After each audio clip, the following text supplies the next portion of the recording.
سورہ نجم کے اندر اللہ رب العزت نے معراج کی رات جو اللہ نے اپنے حبیب کو قرب عطا کیا اس کو 2 بار ذکر کیا ہے. ثم دنا فتدلی، پھر وہ قریب ہوا اور قریب ہوا. تو یہ 2 بار کیوں ذکر کیا گیا؟ ایک بار ہی ذکر کر لیا جاتا. تو یہاں علماء نے اور صوفیاء نے بڑی پیاری باتیں نقل کی ہیں.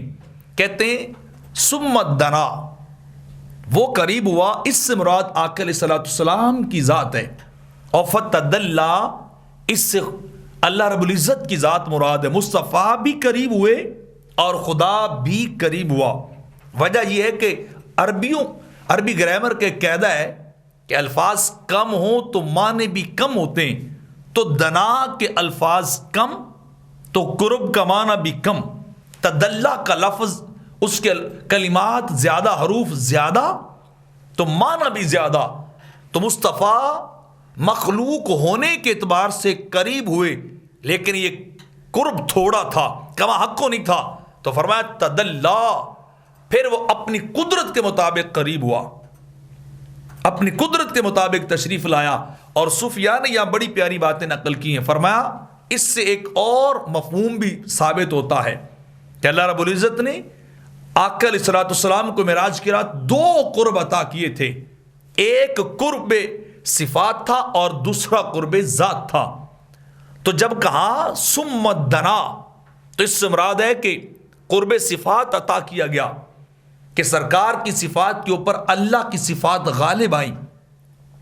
آپ کی صفات اللہ کی صفات میں گم ہو گئیں. اللہ کی صفات کا پرتو میرے آقا کی صفات بن گئیں.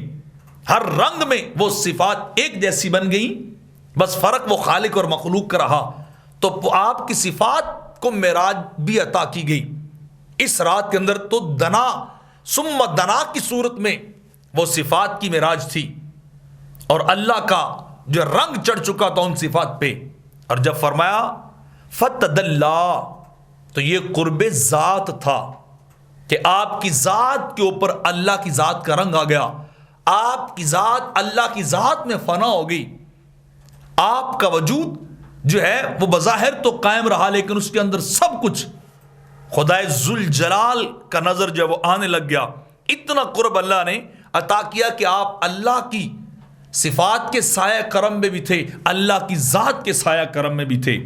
دونوں طرح اللہ نے قرب عطا کیا کہ صفات بھی اس کی صفات میں گم ہو گئیں اور ذات بھی اس کی ذات میں گم ہو گئی.